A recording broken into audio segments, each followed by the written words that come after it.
Graça e paz, irmãos. Glória a Deus. Sobre essa questão de ganhar pessoas e às vezes que a Renata falou que ganhar multidões, eu li uma história uma vez, eu não sei se essa história procede, é verdadeira, mas foi registrada num livro que o evangelista que ganhou o Billy Graham para Jesus, ele era uma pessoa, se eu não me engano, da Inglaterra, e ele era bastante consagrado, ele buscava muito o Senhor em oração, e naquele dia que ele foi pregar, ele orou e pediu a Deus que Deus trouxesse muitas pessoas para Jesus pela pregação dele. E naquele dia que ele pregou, ele fez o apelo, e só veio aquele menino para frente. O menino tinha 5 anos. E aí na hora de perguntar qual era o nome dele, meu nome é... Porque parece o nome do Billy Graham, acho que não é Billy, é outro nome, né? Graham. E Deus deixou ele viver, esse evangelista viver, para começar a ver o ministério do Billy Graham. E ele fala, esse menino veio para Jesus no dia que eu preguei. E no dia que ele veio para frente, eu desprezei aquilo. Eu falei, puxa, Senhor, eu busquei o Senhor tanto. E na hora que eu faço o apelo, só vem essa criança para frente. Irmãos, Deus pode fazer coisas extraordinárias através de uma pessoa só. Deus não precisa de multidões. Ele traz multidões, mas Deus precisa de uma pessoa que esteja verdadeiramente aos seus pés. Vamos continuar buscando o Senhor e Ele vai fazer aquilo que Ele quer fazer nesse lugar. Nós estamos falando aqui sobre a doutrina do pecado. Já falamos aqui sobre a questão da dificuldade de falar dessa doutrina. Falamos que é uma doutrina não muito bem receptiva quando nós falamos dela. Eu falei aqui sobre a questão da natureza do pecado e alguns resultados que trouxe na humanidade a questão dessa doutrina. Vamos ler o texto base que eu usei, vou usar o mesmo, Romanos 6, verso 16. Romanos 6, verso 16.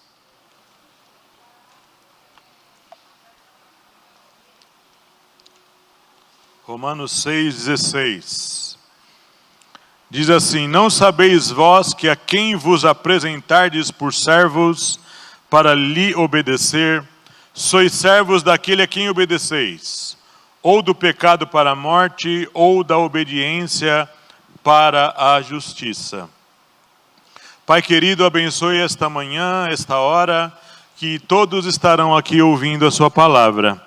Que essa palavra venha falar de uma maneira profunda, de uma maneira graciosa, de uma maneira para nos convencer de que a sua verdade pode mudar e transformar nossa vida. Usa-me, Senhor, nessa hora. Nós te pedimos isso em nome de Jesus. Amém.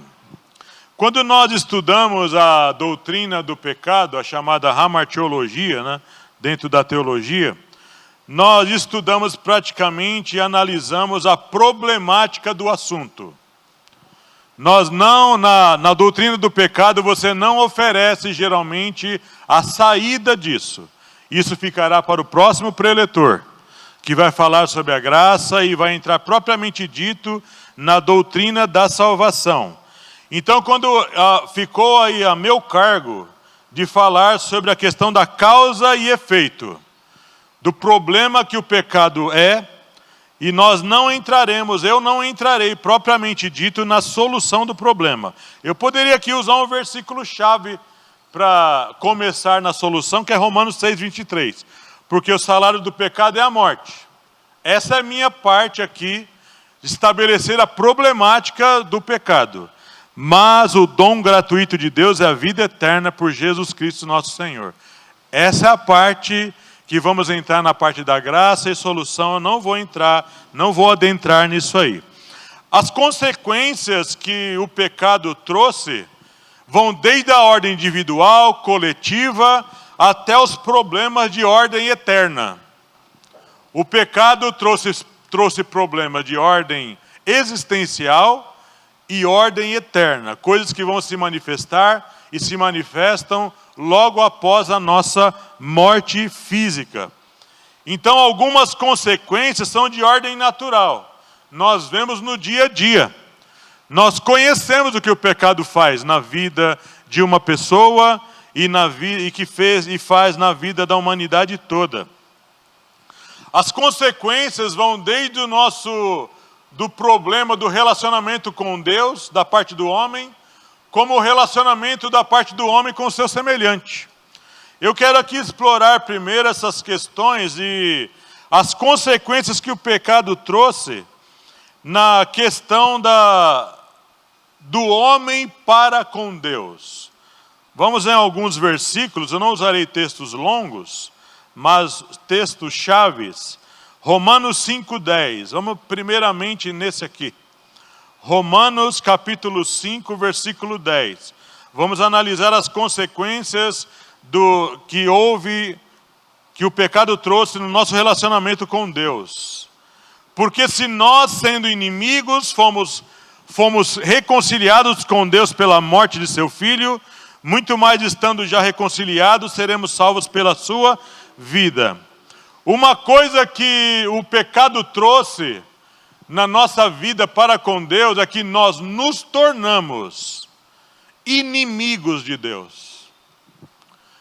Baseado nisso, esse ensino de que todo mundo é filho de Deus. Todos somos filhos de Deus. Isso você não vai encontrar nenhum apoio nas Escrituras. A palavra diz que nós somos filhos da ira por natureza.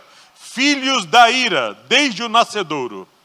E aqui Paulo fala que nós somos inimigos de Deus, desde o dia que nascemos. Por causa da presença dessa natureza caída dentro de nós, desde que nós nascemos. Quando o pecado surgiu, quando ele apareceu ali em Adão e Eva, o homem, ele passou a ter o desfavor. Ele tinha o favor da parte de Deus. Agora o homem precisava conviver com esse desfavor da parte de Deus. Se você ler o Salmo 103, verso 9 e verso 10, Salmo 103, verso 9 e verso 10, diz assim, não repreenderá perpetuamente, nem para sempre conservará sua ira. Não nos tratou segundo os nossos pecados, nem nos retribuiu segundo as nossas iniquidades. Você vai ver aqui, pelo fato de nós termos agora o desfavor da parte de Deus, Deus não retribui na medida completa de que o nosso pecado merecia. Deus não nos trata segundo o que nós merecemos. O desfavor de Deus é abrandado por três coisas: amor, graça e misericórdia. Pelo fato de Deus ser compassivo, pelo fato de Deus saber que nós somos influenciados no pecado, Deus não despeja sobre o homem a ira que o pecado merece. Então Deus não nos trata, apesar de o ser humano não gozar do favor completo da parte de Deus. Você pode ver na humanidade, ver no homem, ver no mundo todo. Você vai ver uma balança, parece que meio não completa, não justa. Deus não pode estender o seu favor completo sobre o ser humano, por causa do pecado que habita nele. Mas Deus também não despeja a sua ira completamente sobre o homem, porque Deus sabe da nossa estrutura. Então Deus, se Ele fosse estender de verdade o que o pecado do homem merece, todos nós já teríamos perecido. Ninguém mais estaria vivendo nesse planeta aqui. Então, por causa do pecado, nós passamos a usufruir de coisas que Apocalipse 3, não precisa abrir lá, mas Apocalipse 3,17 mostra o estado que o homem está. Desgraçado, é uma palavra que as pessoas usam muito no mundo, né? Desgraçado, é sem graça, sem a graça, sem o favor de Deus. Você fala uma pessoa desgraçada, ele está sem o favor da parte de Deus. Ali o escritor do Apocalipse, que é João, ele fala aqui agora, somos desgraçados, miseráveis, pobres, cegos e nus. Estamos nus espiritualmente, não conseguimos enxergar. Somos pobres, miseráveis e desgraçados. Essa é a situação do homem agora por causa do pecado. Uma outra coisa que surgiu com a queda é que esse homem agora, pecador, ele usufrui de uma coisa chamada culpa. Culpa. Por que o homem é tão perturbado na vida sem Deus? Porque ele carrega dentro de si uma coisa chamada culpa. A sua natureza pecaminosa traz culpa ao seu ser. Esse homem não consegue ter paz. O que ele carrega dentro de si, mesmo sem entender, é culpa. Essa culpa gera uma série de transtornos emocionais, espirituais na vida do homem. Você vê quando você faz uma coisa errada. Vamos falar aqui de nós crentes. Quando você faz uma coisa errada, a primeira coisa que bate na consciência é culpa. Você sabe, eu fiz coisa errada. E quando você vê o resultado da obra, você fala assim, meu Deus, o que eu fiz? Agora, isso transportado para um ser humano que não conhece a verdade, que tem uma consciência não habitada pela presença do Espírito. Esse homem agora, ele vive debaixo de uma coisa chamada culpa. Se você ver Romanos 3, 23, Paulo fala assim, Romanos 3, versículo 23, diz assim, porque todos pecaram e destituídos estão da glória de Deus. É interessante essa palavra, destituídos. Essa é a tradução mais correta para esse versículo. Nós fomos colocados numa posição de honra por Deus. Quando o homem caiu e se tornou inimigo de Deus, ele foi destituído, tirado legalmente de uma posição. Foi colocado para ser ali um regente, mas por ter desobedecido uma ordem suprema, foi destituído da posição. E agora diz que todos pecaram. Todos agora vêm sobre si com uma carga que traz culpa na vida desse homem. Quando a gente, já viu a pessoa quando se aproxima de alguma coisa que diz que é divina? Você viu como esse homem ele vem? Ele não é só a questão da reverência, mas a questão que ele sente medo. Ele sente medo, ele sente pavor. Ele fala assim, ele vai me fulminar.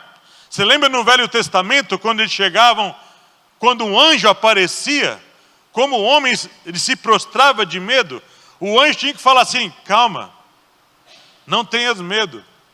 Ele tinha que, porque a sensação de culpa, de medo, de temor era presente na vida de qualquer pessoa. Esse homem não sente mais absolvição, ele sente agora culpa que vai se acentuando, vai crescendo, e à medida que nós vamos avançando com as nossas atitudes erradas, essa culpa vai sendo acentuada. Nós sentimos culpa também porque nós vivemos longe do padrão que Deus estabeleceu. Quem aqui vive uma vida 100% no padrão de Deus, levanta a mão.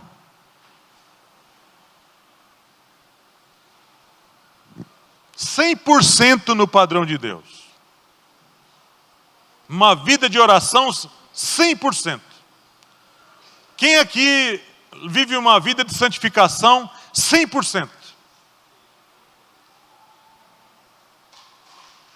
Quem aqui vive uma vida assim, com as coisas que você fala, na mente, no coração, na consciência, 100%?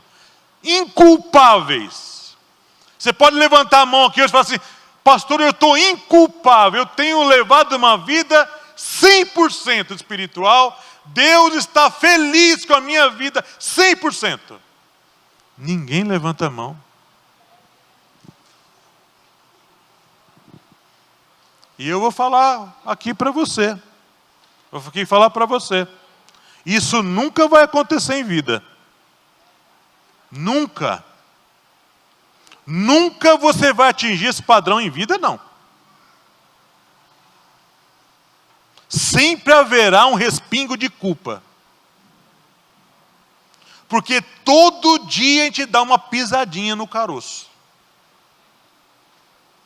Todo dia um pensamento que não deveria estar aqui. Todo dia uma pequena atitude, uma pequena palavra que você fala fora de hora. A palavra falada sem sabedoria. Da minha parte e da parte de qualquer pessoa. Todos nós, todo dia a gente dá uma escorregada. E aquilo gera na consciência automático. Ainda mais quem tem o Espírito Santo de Deus. Você não fez certo. O que você falou não deveria ter sido falado. Nem agora e nem daquela forma. Então isso é uma coisa que Deus entende. E Deus sabe que nós, assim, precisamos. Por isso é que a graça, não posso entrar, né? Porque a graça é tão poderosa, que ela abraça a gente de uma maneira, e Deus nos recebe, não por causa de méritos, mas por causa dessa graça que foi derramada em Jesus. Uma outra coisa que aconteceu por causa do pecado, além dessa culpa, é uma coisa chamada punição. Punição.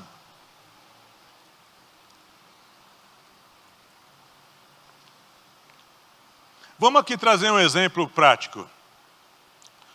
Quem aqui tem filhos pequenos? Ainda tem filhos pequenos?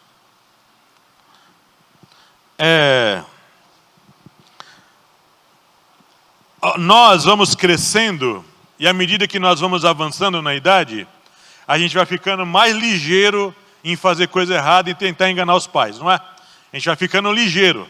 A gente vai absorvendo técnicas e tentando enganar os nossos pais, né? E a gente vai crescendo com aquilo, e às vezes coisas erradas vão fazendo parte do nosso dia a dia, e nós temos que nos desprendendo dessas coisas dia após dia. Eu lembro que eu tinha 12 anos de idade, e a televisão na minha casa era aquela de seletor rotativo. Alguém lembra aquele para mudar de canal? Quem lembra isso aqui? Já teve uma televisão dessa? Sim. E a televisão que tinha na minha casa era uma National, né? E tinha Só tinha acho que 13 ou 14 canais, né? Não tinha mais, né? E era tudo VHF. O UHF não existia pra gente. Então o que aconteceu? Aquele de tanto virar, uma hora ele quebra. Aquela peça lá, o nome daquela peça é quinobe. Tem um eixo, você enfia aquilo lá, e aquilo vai virando um eixo, que se chama seletor. Mais para frente eu fui estudar isso e acabei consertando muita televisão desse tipo de televisão. E aí então o que aconteceu? Eu peguei e fui girando assim, daquele brincando, moleque maroto, e quebrei o eixo. E peguei, encaixei lá, o próximo que for pegar, vai quebrar na mão dele, e eu vou escapar da culpa. Só que o próximo que foi virar o seletor foi a minha mãe. E a minha mãe era uma baiana ligeira. Ela pegava no pulo. Falei, Nilo, vem aqui. Ela sabia que era eu. Era o espertalhão da casa. Falei, esse seletor quebrou na minha mão aqui, pela posição aqui, isso não quebraria do jeito que eu virei. Tem que usar uma força maior para quebrar isso aqui. Por que você quebrou e você ainda foi e pendurou, né? Eu fiquei com vontade de mentir na hora. Não fui eu não, mãe. E ela falou assim, não mente para mim. Essa palavra me desmontou.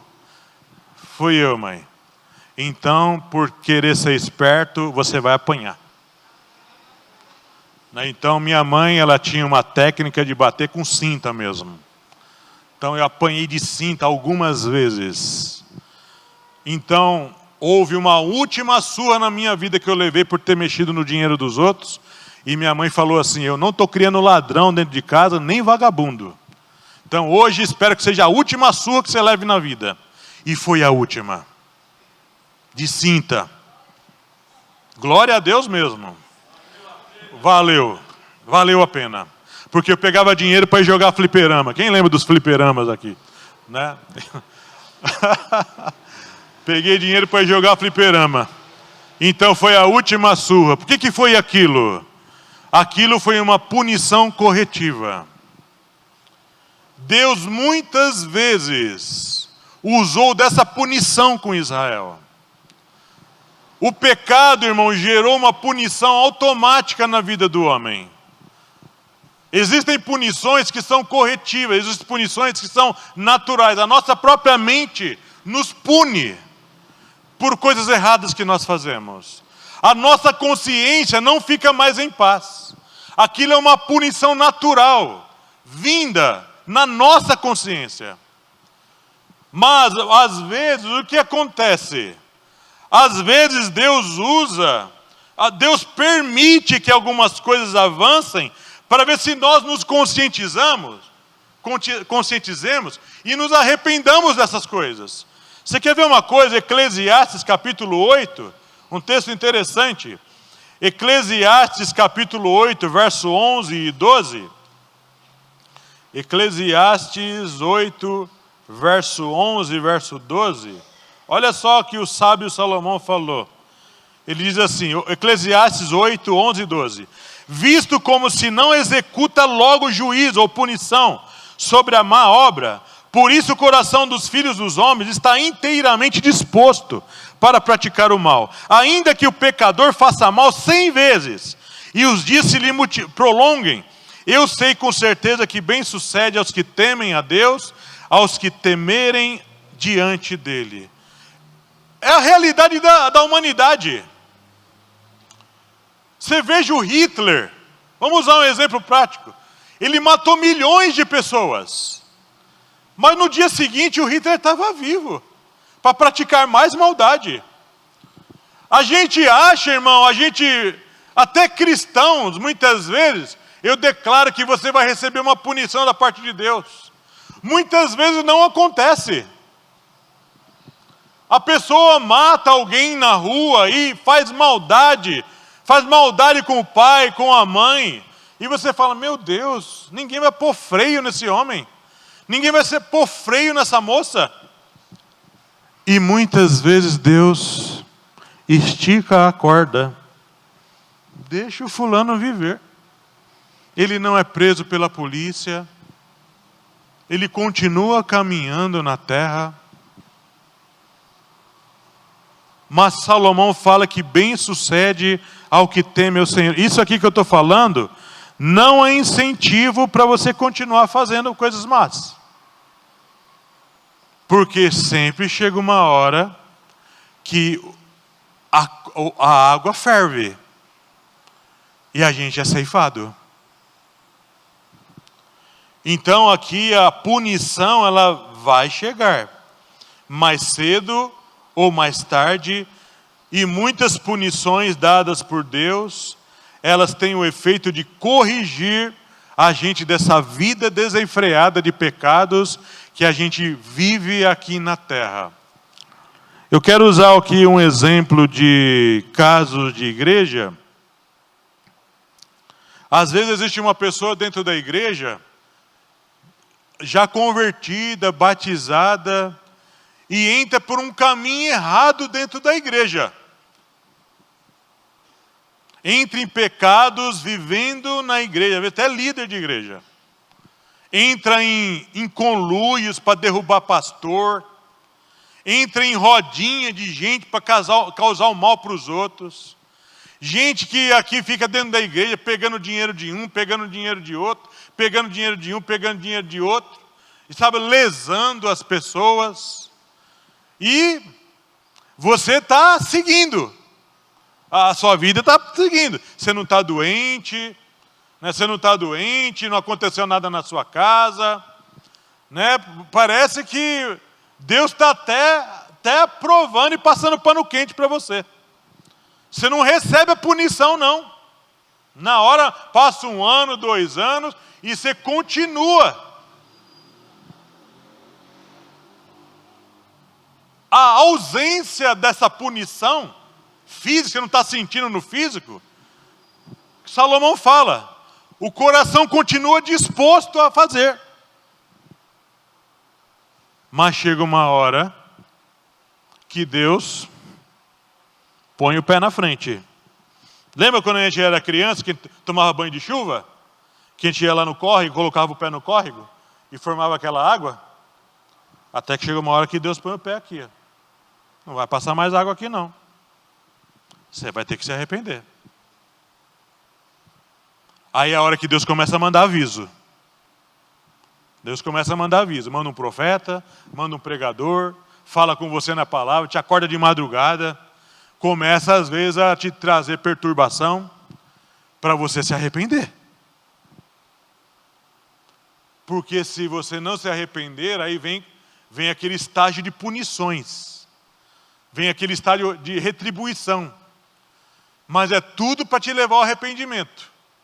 Mais para frente eu vou falar de uma coisa aqui que a pessoa não se arrepende, ele vai seguindo sem freio, aí chega uma hora que acontece o pior. Mas vamos continuar aqui sobre os efeitos do pecado na vida do homem em relação a Deus. O pecado trouxe uma coisa chamada, é uma coisa que prova como a palavra de Deus é verdadeira. Ela trouxe 2 coisas. Ela trouxe a morte física. Mas entrou primeiro a morte física ou a morte espiritual primeiro? A espiritual entrou primeiro. Será que Adão e Eva foram criados já no sentido de ser mortais? Uma pergunta interessante, né? Será que eles já eram mortais antes de cair? Não sei. Não sei dizer. Só sei dizer que foram feitos para ser eternos, né?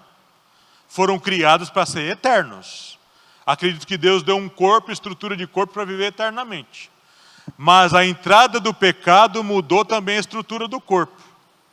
Mudou a estrutura deles. E entrou uma coisa chamada morte. A palavra morte é thanatos, separação. Quando você fala de morte, você está separando. Você pode ver quando você enterra alguém no cemitério, você está separando a pessoa dessa existência. Então a morte entrou espiritual. É uma coisa interessante que quando Deus falou lá para o Adão, de toda árvore do jardim pode comer, né? Mas da árvore do conhecimento do mal não é para comer não. No dia que comer vocês morrem. E a Eva comeu, e deu tempo de levar para o Adão, não foi? E ele comeu, e deu tempo de ser expulso do jardim, e viveram. E deu tempo de gerar filhos, e deu tempo de viver todos aqueles anos lá, e lá na frente eles foram enterrados. Morte física. A morte é, de verdade, o que traz mais medo. Uma das coisas que traz mais medo para o homem. Tem 2 coisas, eu falo sempre no curso de teologia, tem 2 coisas que mais causam medo no homem. A primeira é a morte e a segunda é falar em público. O homem morre de medo de falar em público. Então, não é fácil falar em público mesmo. Até hoje eu tenho medo. Até hoje eu sinto tremor nas pernas. Até hoje. As minhas pernas estão tremendo aqui também. É que vocês não estão vendo. Graças a Deus por isso. Então, a morte veio separar a gente de Deus e das pessoas. O pecado nos traz essa ideia. O salário do pecado é a morte. A morte é o salário.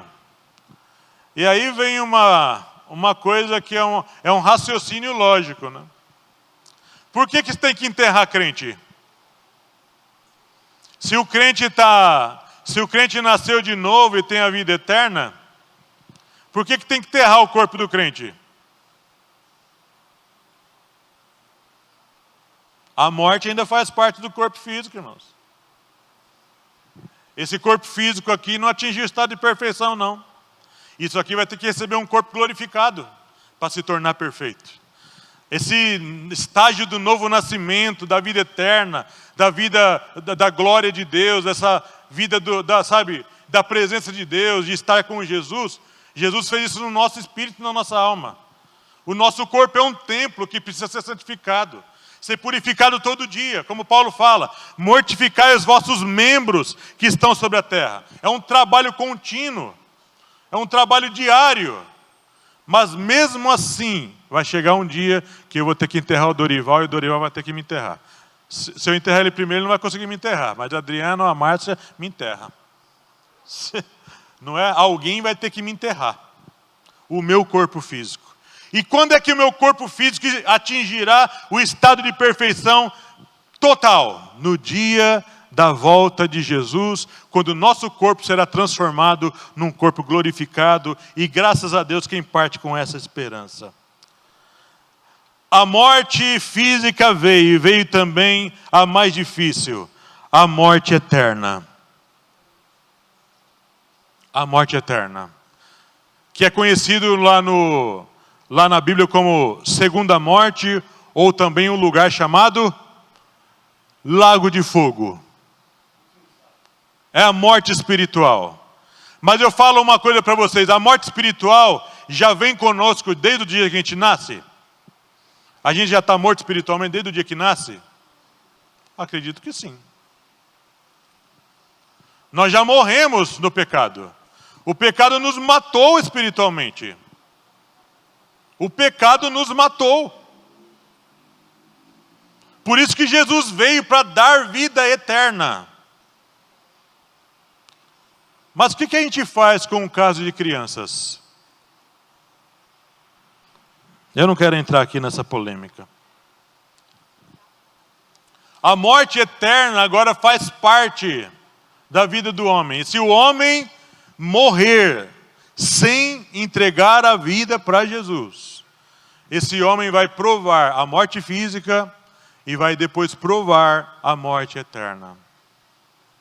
Ele parte perdido, sem salvação.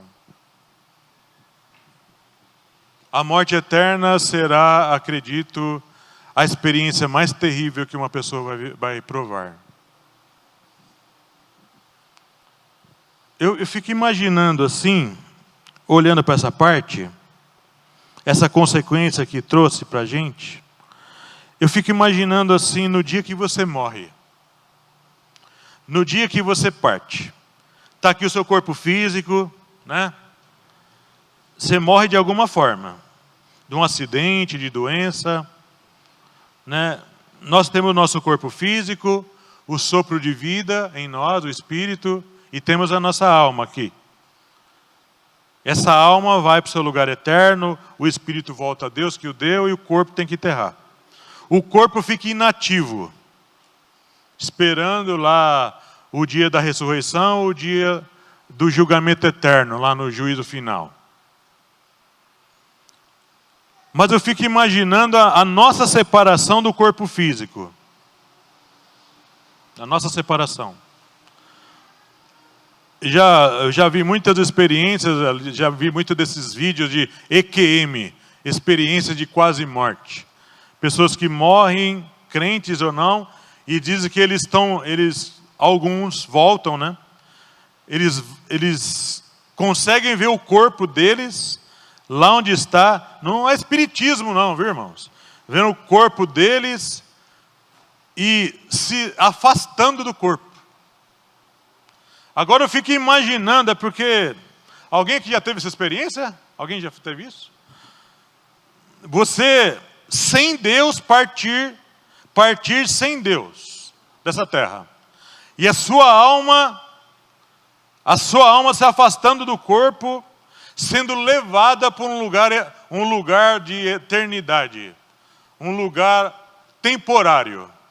Os crentes indo para o seio de Abraão, ou paraíso, esse lugar onde eles estão, e o não crente sendo levado para o inferno. Para o inferno. Fico imaginando essa experiência terrível, um para um lado, outro para o outro. A experiência terrível que isso deve ser para alguém que partiu sem Deus. Não teve todas as oportunidades do mundo de viver para Deus, mas não quis. Desprezou todas as oportunidades que Deus deu. E saber que vai viver agora a morte eterna, a separação eterna. Ainda vai passar lá pelo juízo final para ser julgado e receber a sentença, ser lançado no lago de fogo ainda. Que ali vai ser definitivo. E ali vai estar o diabo, os demônios, o anticristo, falso profeta, a morte, o inferno, todos os demônios e todas as almas que se esquecem de Deus. Todo mundo. Até crente de igreja que não viveu de verdade a vida de Deus, viveu brincando dentro de igreja. O tempo todo, sabe, peitando, fazendo coisas erradas e não ouvindo a palavra. Ouvindo várias coisas, desperta, acorda e não acordou e parte para essa morte eterna, essa separação eterna. Deve ser uma experiência terrível, irmãos. E uma coisa interessante na parábola do rico e Lázaro é que o rico fala assim, fala para ele molhar a ponta do dedo e me refrescar, que eu estou atormentado aqui nessa chama. Nessa chama. Então o inferno é uma coisa interessante isso aí. Essa morte eterna. Um fogo que é capaz de queimar alma. Um fogo de nível espiritual, que queima um corpo espiritual. Nós conhecemos um fogo que queima físico, mas esse é um fogo que queima um corpo espiritual. E a Bíblia fala sobre o bicho não morre, o fogo nunca se apaga. Um sofrimento eterno. Uma experiência eterna. E uma coisa interessante na parábola do rico e Lázaro também, diz que o rico, ele entendia, ele pedia para evangelizar os pais, ele pedia isso, ele tinha consciência da vida que ele teve aqui.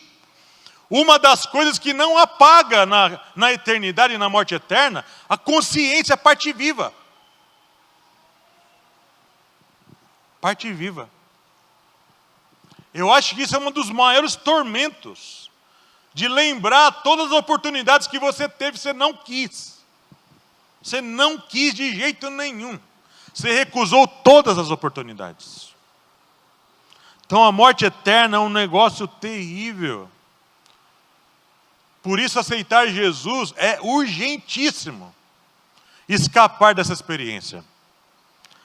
E como última consequência que eu coloco aqui na sua questão do homem para com Deus, é que o homem, quando caiu em pecado, ele tem agora uma dívida impagável. Uma vez eu conversando aqui com o pastor Rui, conversando sobre a questão de Jesus pagou o preço pelo resgate das nossas almas, e a discussão foi boa. Eu falei, Jesus pagou para quem, pastor? Eu perguntei para ele. Ele, lá vem você com essas perguntas. Ele pagou para quem? Ele titubeou.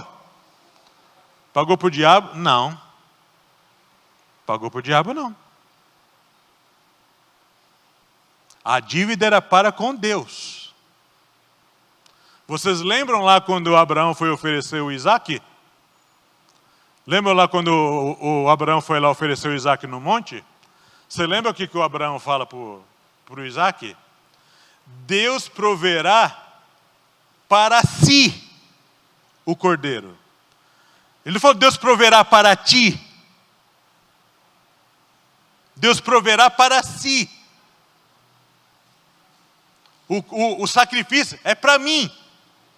O pagamento é para mim. Vocês ofenderam a mim. O seu pecado ofende a mim. Vocês têm uma dívida comigo. Mas vocês não podem pagar. O pecado não tem moeda para pagar. Eu dou. Olha que glória isso, irmão. Eu dou o pagamento para vocês. Eu dou meu filho. E ele vem para mim. A dívida é comigo e eu pago para vocês. Eu entro no lugar de vocês. Eu morro no lugar de vocês. Eu assumo os pecados de vocês. Eu carrego no meu ombro. Eu pago. É tudo meu. Eu pago, eu entro no lugar de vocês. Vocês merecem morrer, mas não vão morrer. Eu dou vida, vida eterna. Eu dou meu filho para resgatar vocês. O pagamento foi para Deus, irmãos queridos. E Deus recebeu o pagamento. Porque o pagamento foi feito com sangue puro. Uma moeda verdadeira, essa moeda era Jesus. A dívida era impagável, mas Jesus pagou. Aí eu quero entrar na questão, que o tempo já foi. Eu quero aqui só passar rapidamente, que eu quero terminar no horário. As consequências que o pecado trouxe na vida do ser humano para si mesmo em relação ao próximo são muitas. São muitos textos, não vai dar tempo de falar. O homem ficou escravo do pecado. É escravo. A gente ficou escravo do pecado. Você pode ver, o bichinho vai crescendo, daqui a pouco está fazendo coisa errada. Por quê? Ele é escravo daquela natureza. Só Jesus nos liberta dessa escravidão. Fuga da realidade. O pecado nos tornou, espertos em escaparem. Não, isso aí é coisa da consciência, isso aí é trauma da infância, isso é a realidade que você vive. Não é por causa do pecado, não é nada disso. Não, é fuga. Nós fugimos da realidade. Nós negamos o pecado. Nós negamos. E quando o negócio é muito cruel, muito grave, a gente tem a característica de maquiar, de não falar completamente o que aconteceu, para não assumir a culpa.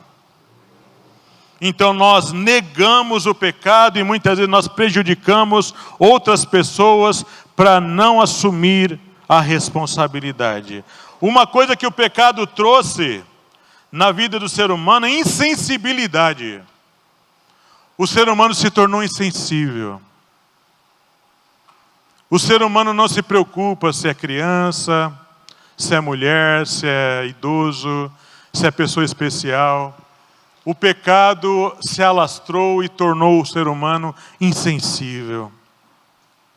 Uma coisa que a gente nota que o pecado trouxe na vida do ser humano: egocentrismo e soberba. O homem, ele ama a si mesmo. Ele ama a si mesmo, irmão. Vai numa academia, irmão. É o melhor lugar de você ver isso.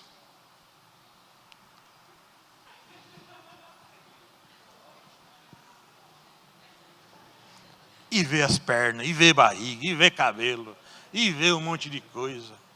Eu vou hoje estrear a minha roupa. Chega lá, vai com a roupa nova, nem está olhando para a roupa, está olhando para as pernas, está olhando não sei o quê. E olha para o olho, e faz cirurgia, e emagrece. É barriga negativa, é barriga zero, é barriga não sei o quê. E põe cabelo, e põe isso, e põe aquilo. Tudo para exaltar o ego. sabe, encher mais e mais. A vaidade, o egocentrismo e a soberba. É um negócio de querer, e agora mais e mais isso está aparecendo. É um negócio de, sabe, isso é meu, o meu é melhor que o seu, né? E ainda mais com esse advento das redes sociais, é um negócio de mostrar onde está, de mostrar o que pegou, de mostrar com quem está. Olha, é selfie para lá, é selfie.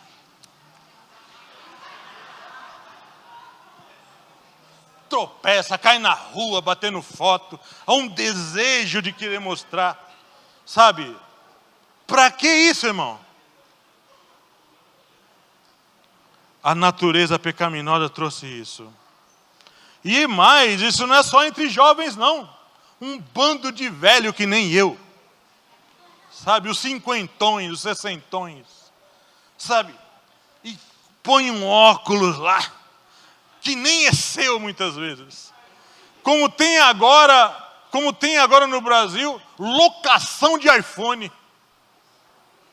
Tem as 3, 4 empresas ganhando uma fortuna, alugando iPhone, para ostentar na balada. Ostentar até crente, ostentar na igreja. Ó, você tem um iPhone, nem sei que número que está. iPhone 17. Você vê, meu? Ainda mente, comprei esse final de semana. Mentira, alugou.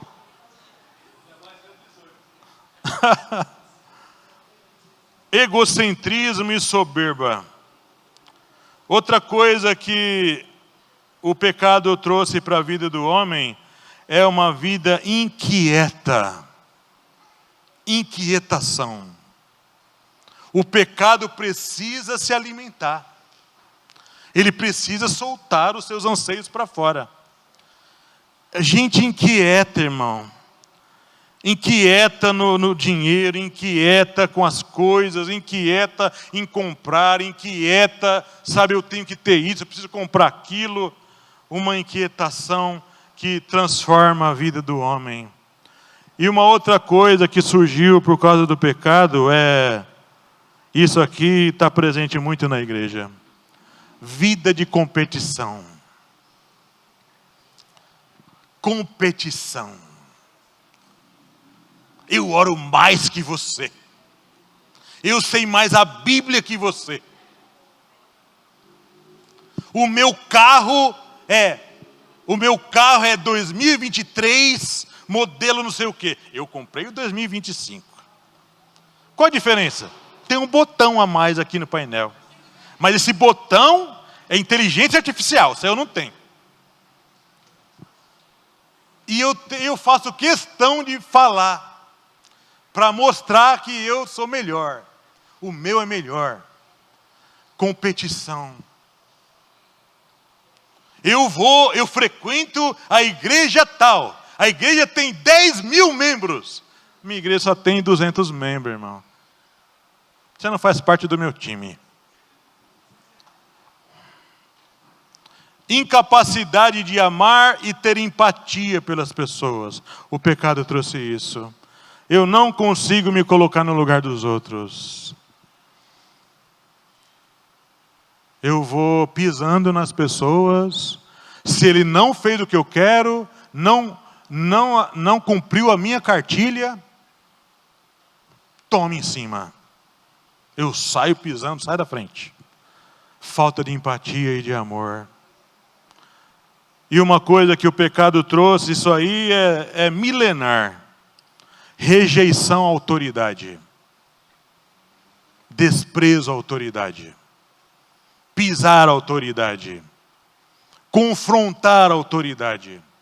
E aqui vai desde o lar que confronta pai, filho que confronta pai, confronta mãe, confronta a polícia na rua, confronta chefe no serviço, confronta o pastor da igreja. Se ele se deparar com alguém invadindo o espaço dele, sabe, limitando ele já vai para cima. Uma natureza voltada a confrontar e pisar quem é autoridade. E eu quero fechar aqui a minha palavra, quero gastar bem rapidamente esse tempo, aqui falando que existe um pecado que não tem perdão. Nem aqui e nem no século vindouro. Eu, assim, pelejei para achar algumas coisas. Não dá para ir nos textos agora, porque eu teria que gastar só um domingo falando disso. Mas aqui você vê lá em 1 João 5, 16, 18, depois você lê na sua casa, que João fala que tem um lá, se você ver alguém pecando, pecado que não é para a morte, você vai orar. Mas agora se for pecado para a morte, nem adianta orar. Que pecado é esse? Ele não cita ali. Aí você vai em 2 de Pedro 2, 20 e 22, ele fala que alguém que conheceu a verdade, não sei o quê, e voltou atrás, é como se o cão voltou para o vômito, né, e a porca lavada para o espojadouro de lama. Melhor que nunca tivesse conhecido a verdade do que conhecendo, né, voltasse. E Mateus 12, 31 e 32, Jesus fala lá para os fariseus, que estavam lá blasfemando ele lá, diz que quem blasfemar do Pai, do Filho, né, tem perdão, mas quem blasfemar do Espírito não tem perdão nem agora e nem no século vindouro. Aí você fica imaginando, né, que será que é isso? Aí você vai num texto-chave, eu só estou citando porque não dá tempo de ler, Hebreus 6, o verso 4 e o 6, esse eu quero ler. Hebreus 6, verso 4 e verso 6. Eu vou fechar nesse texto aqui. Hebreus 6, verso 4 ao 6. Há um pecado que não tem perdão. Hebreus 6, o 4 ao 6.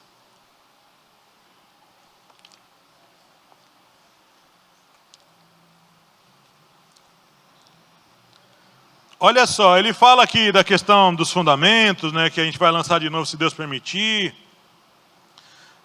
Aí no verso 4 ele fala assim, porque é impossível, olha só o substantivo que ele usa, é impossível que os que já uma vez foram iluminados, ele não está falando de qualquer crente, ele não está falando de qualquer pessoa aqui. Essa pessoa, o que aconteceu com essa pessoa? Foram iluminados, provaram o dom celestial, se fizeram participantes do Espírito Santo, provaram a boa palavra de Deus, as virtudes do século futuro. Essa pessoa aqui, ele provou a plenitude de Deus nele. E aí diz no verso 6, e recaíram. A palavra recair aqui no grego é apostatel. Apostatel. Apostasia. Esse crente aqui que provou tudo isso, e apostatou, e recaíram, sejam outra vez renovados para arrependimento. É impossível renovar. Quem é essa pessoa? Essa pessoa é aquele que foi crente de verdade, provou tudo de Deus, a plenitude de Deus, e ele se apostatou. Não existe apóstata em cima de pessoas que nunca foram. O apóstata só existe sobre aquele que foi de verdade. Um crente verdadeiro. Um pregador, um pastor, um apóstolo, um homem cheio de Deus. Uma mulher cheia de Deus. E por algum motivo fala assim, não quero mais. Chega. Não quero mais saber de Deus, não. Chega de Bíblia, chega de crente, chega dessas igrejas, chega de tudo. Ele apostatou. Aí lá Judas e 2 de Pedro falam dos exemplos de apostasia, né? Fala dos anjos, fala de falsos profetas que apostataram.